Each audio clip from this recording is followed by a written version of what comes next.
할렐루야. 오늘 이 새벽에 예배 자리에 나오신 성도님들을 주님의 이름으로 축복하고 환영합니다. 이 시간 함께 기도하고 예배하도록 하겠습니다. 함께 기도하겠습니다. 하나님 감사합니다. 저희들 주의 말씀을 듣고자 또 주님을 예배하고자 이 아침에 주님 앞에 나아갑니다. 저희들의 심령 가운데 하나님의 은혜 부어주시며 말씀으로 채워주시옵소서. 이 아침에 주님만을 바라보길 원하오니 주의 성령으로 충만한 예배의 자리가 되게 하여 주시옵소서. 감사드리며 예수 이름으로 기도하옵나이다. 아멘.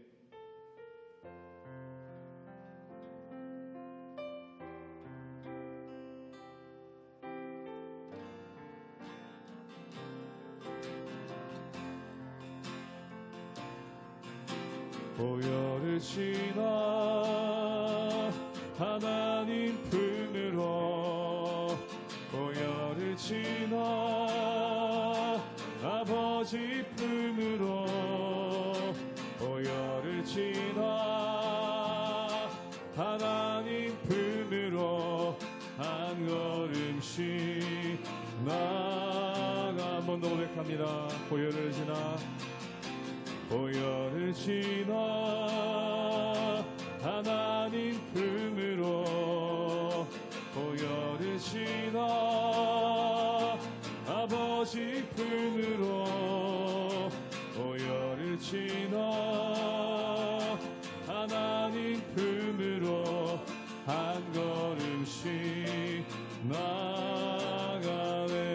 존귀한 주보혈이 존귀한 주보혈이 내 영을 새롭게 하시네. 존귀한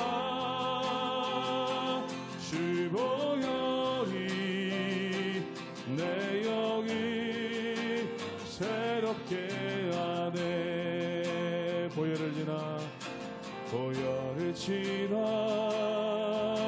하나님 품으로 보혈을 지나 아버지 품으로 보혈을 지나 하나님 품으로 한 걸음씩 나아가네. 존귀한 주보혈이 존귀한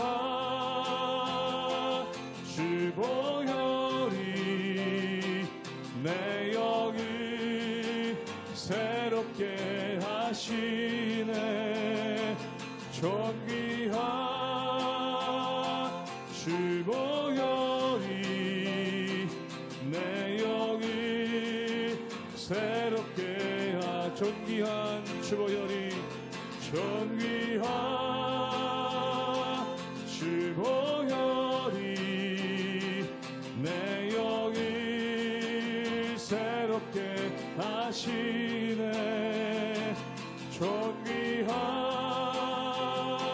주보혈이 내 영을 새롭게 하네.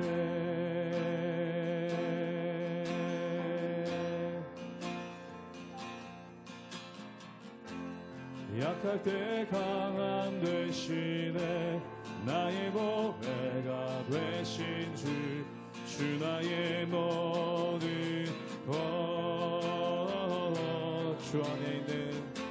주 안에 있는 몸을 나는 포기할 수 없네. 주 나의 모든 것. 한 번 더 고백합니다. 약할 때 강함 되시네. 약할 때 강함 되시네. 나의 보배가 되신 주 나의 모든 것. 주 안에 있는 몸을 나는 포기할 수 없네. 주 나의 모든 것. 예수 어린 양 예수 어린 양 존귀한 이름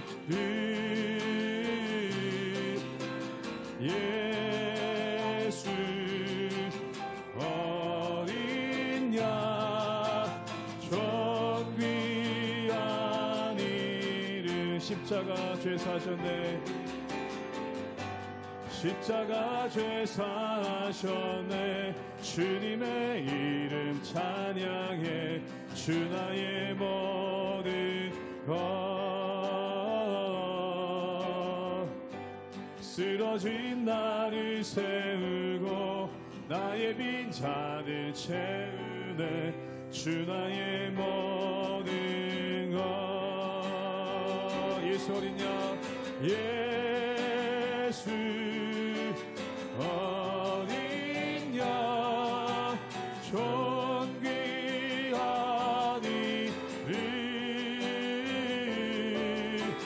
예수 어린 양 존귀한 이름 예수 어린 양 존귀한 이름 예수 어린 양 존귀한 이름 예수 어린 양 존귀한 이름.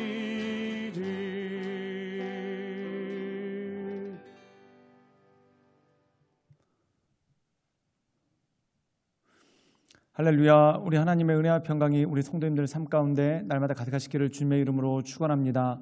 우리가 민수기의 말씀을 계속해서 묵상하고 있습니다. 근데 오늘 말씀 가운데 보면은 도피성에 대한 규례가 나오는 것을 보게 되죠. 이 도피성이란 것은 무엇입니까? 부지 중에, 즉 다시 말해서 실수로 또한 뜻하지 않은 일로 인해서 사람을 죽게 만든 사람이 있습니다. 구약의 율법에 따르면은 사람을 죽인 자는 반드시 그 목숨으로 갚아야 되는 그러한 법이 있습니다. 그런데 고의로 죽인 것이 아니라 어떻게 보면은 그냥 퍽하고 쳤더니 억하고 죽었더라, 이런 식의 것이 아니라 그냥 말 그대로 도끼로 나무를 자르는데 도끼 날이 빠져서 옆에 있는 사람이 맞아 죽었다. 이거 굉장히 억울한 일 아니겠습니까? 그렇다면 그 죽은 사람도 참 힘든 것이고 또한 그 사람을 죽게 만든 사람도 참 뜻하지 않게 힘든 일들이 그 가운데 생긴 것이죠. 그런데 이것에 대해서 해결하는 것이 바로 도피성이라는 것입니다. 즉 살인죄를 저지르긴 저질렀지만 고의로 한 것이 아니라 뜻하지 않은 사고로 인해서 사람을 죽이게 되었을 때 이것에 대해서 어떻게 처리할 것인가. 즉 다시 말해서 이 구약의 율법을 보면 특별히 이 도피성의 규례를 통해서 피할 길을 주시는 하나님의 은혜가 있는 것을 보게 됩니다. 물론 사람을 고의로 죽이거나 또한 어떤 다툼으로 인해서 그 사람을 죽게 만들었다. 그럼 이것은 분명히 그 죄값을 치러야 되는 것이죠. 그런데 뜻하지 않은 사고로 인해서 사람을 죽게 만들었다. 물론 그 사람을 죽게 만든 것은 참 끔찍하고 또한 어려운 일이나 그 사람이 고의를 가지고 있지 않았을 때 그때 이것에 대한 해결 방법이 이 말씀 가운데 있는 것을 보게 됩니다. 사랑하는 여러분, 우리가 이 세상을 살아가다 보면은 인간사에 있어서 선과 악이 분명히 구분되지 않을 때가 분명히 있습니다. 즉 다시 말해서 어떻게 판단할지 알지 못해야 되는 그러한 일들이 분명히 있는 것이죠. 즉 그 부분에 대해서 이 도피성의 규례를 통해서 어떻게 보면 완충책을 주시고 또한 우리가 함께 살아갈 수 있는 길을 열어주시는 하나님의 은혜가 그 가운데 있는 것을 보게 됩니다. 그러므로 사랑하는 여러분, 우리가 이 세상 살아갈 때 참 많은 일들이 있고 여러 가지 복합적인 문제들이 있습니다. 그러나 우리를 인도해 주시는 그 하나님을 바라보며 우리가 온전히 나아갈 수 있도록 날마다 엎드리며 나가시는 우리 모든 성도님들 되시기를 주님의 이름으로 축원합니다. 민수기 35장 9절에서 21절 말씀입니다. 여호와께서 또 모세에게 말씀하여 이르시되 이스라엘 자손에게 말하여 그들에게 이르라. 너희가 요단강을 건너 가나안 땅에 들어가거든 너희를 위하여 성읍을 도피성으로 정하여 부지 중에 살인한 자가 그리로 피하게 하라. 이는 너희가 복수할 자에게서 도피하는 성을 삼아 살인자가 회중 앞에 서서 판결을 받기까지 죽지 않게 하기 위함이니라. 너희가 줄 성읍 중에 6을 도피성이 되게 하되 세 성읍은 요단 이쪽에 두고 세 성읍은 가나안 땅에 두어 도피성이 되게 하라. 이 6성읍은 이스라엘 자손과 타국인과 이스라엘 중에 거류하는 자의 도피성이 되리니 부지 중에 살인한 모든 자가 그리로 도피할 수 있으리라. 만일 철연장으로 사람을 쳐 죽이면 그는 살인자니 그 살인자를 반드시 죽일 것이요.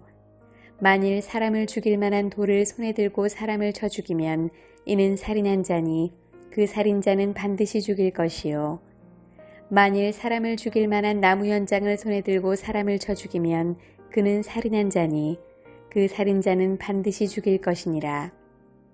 피를 보복하는 자는 그 살인한 자를 자신이 죽일 것이니 그를 만나면 죽일 것이요 만일 미워하는 까닭에 밀쳐 죽이거나 기회를 엿보아 무엇을 던져 죽이거나 악의를 가지고 손으로 쳐 죽이면 그 친자는 반드시 죽일 것이니 이는 살인하였음이라. 피를 보복하는 자는 살인자를 만나면 죽일 것이니라. 오늘 말씀 가운데 보면은 도피성에 관한 규례가 나옵니다. 도피성은 총 6곳을 만들라고 말씀 가운데 나오죠. 그리고 그 도피성에는 제사장들이 머물고 있게 됩니다. 이 도피성에 여러 가지 기능들이 있는데 그 기능 중에 하나가 뭐냐면은 불의한 사고로 인해서 사람을 죽이게 된 경우가 생깁니다. 여기서 불의한 사고라는 것은 예를 들어서 두 사람이 주먹다짐을 하고 다투고 있는데 한 사람이 쳤더니 그냥 그 사람이 죽었더라. 즉 죽일 의도가 없이 쳤는데 그 사람이 죽었다. 이런 것이 아닙니다.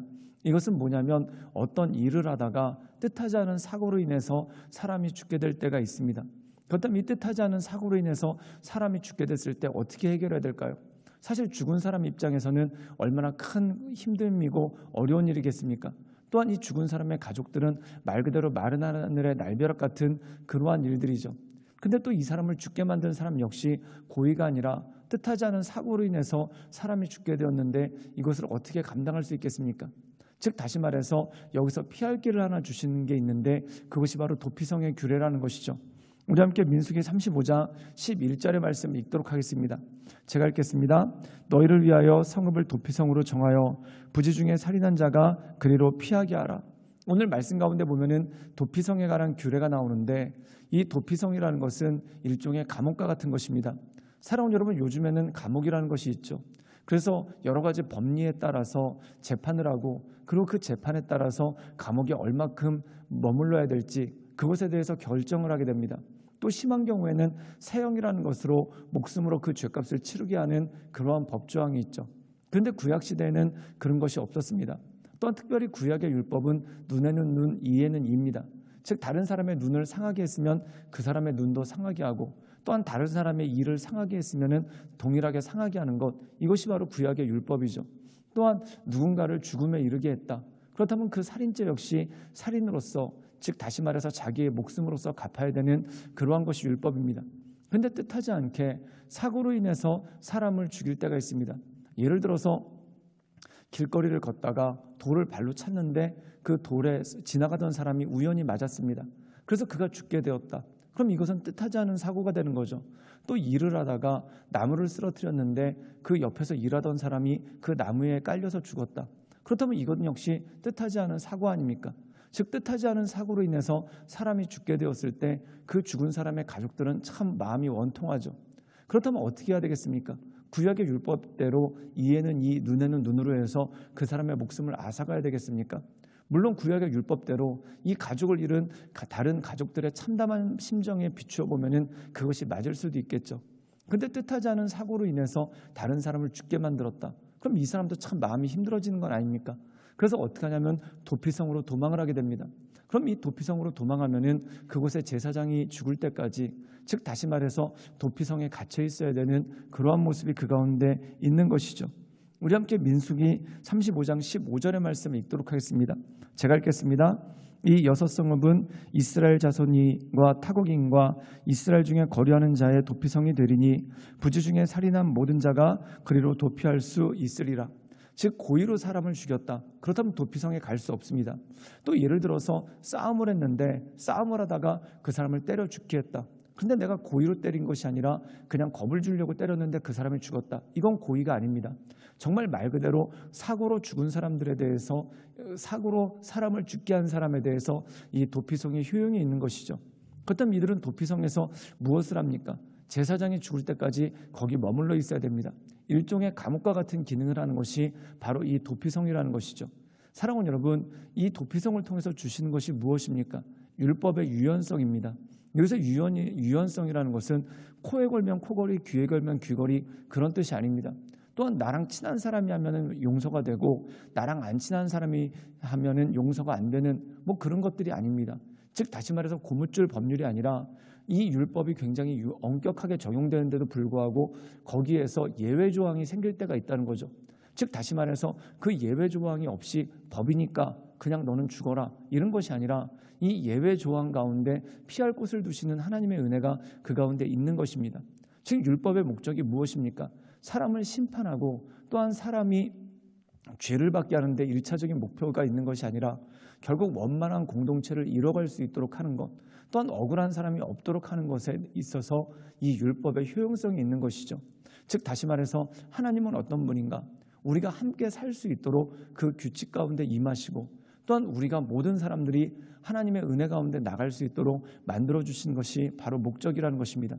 즉 다시 말해서 사람을 죽이기 위한 법이 아니라는 것이죠. 이 신약의 바리새인들을 보면은 구약의 율법을 잘못 이해했습니다. 즉 율법의 최종적 결론은 뭐냐면 사랑입니다. 사랑을 통해 완성이 되는 것이 바로 율법이죠. 그런데 이들은 율법을 그냥 심판의 도구로만 생각하기 때문에 정말 말 그대로 어떤 유연성도 갖지 않고 이 율법을 적용시킵니다. 그러니까 안식일의 규례를 보면은 병든 자가 안식일에 일어났다. 그런데 그것에 대해서 안식일 율법을 어겼다고 그를 정죄합니다. 사랑하는 여러분, 이것은 잘못된 것이죠. 즉 유연성이 없다라는 것입니다. 결국 이 율법의 모든 효능들이 사람들이 온전히 살게끔 하기 위한 것, 이것이 바로 율법의 효능이고 율법의 능력 아니겠습니까? 사랑하는 여러분, 우리가 신앙생활을 하는데도 마찬가지입니다. 우리가 오해하지 말아야 될 것은 좋은 게 좋은 거다. 또한 귀에 걸면 귀걸이고 코에 걸면 코걸이다. 즉 내 소견에 오른 대로 율법을 재단하거나 하나님의 말씀을 재단하는 것이 아닙니다. 즉 하나님께서 이 말씀을 주신 뜻이 무엇인가? 즉 나를 위하고 내 이웃을 위하는 그 마음이 있는 것이죠. 그래서 우리가 하나님의 말씀을 대할 때 뭔가를 선택할 때 항상 두 가지를 생각해야 됩니다. 첫 번째, 하나님께 영광이 되는가? 또한 이웃에게 덕이 되는가? 그 모든 기준에서 그 모든 것들을 해결한다는 것이죠. 결국 도피성이라는 것이 그 유연성에 관한 것입니다.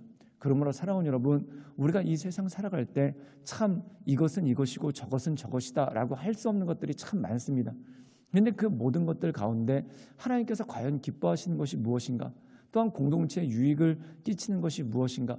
그것을 생각하고 하나님께서 기뻐하시는 믿음의 사람으로 날마다 서나가시는 우리 모든 성도님들 되시기를 주님의 이름으로 축원합니다. 함께 기도하시겠습니다. 사랑이 많으신 주님, 우리가 이 세상 살아갈 때 우리 삶 가운데 참 쉽지 않고 판단하기 어려운 일들이 있습니다. 그런데 그 모든 것들을 판단하기에 앞서서 무엇이 하나님께 영광이 되는지, 또한 하나님께서 기뻐하시는 것이 무엇인지, 또한 공동체의 덕을 세우는 것이 무엇인지 그것을 깨달아 하나님께서 기뻐하시는 온전한 모습으로 우리가 날마다 나아갈 수 있도록 주여 우리를 붙잡아 주시고 우리 가운데 역사하여 주시옵소서. 주님께 모든 걸 부탁드리오며 살아서 역사하시는 주 예수 그리스도의 이름으로 감사하며 기도드리옵나이다. 아멘.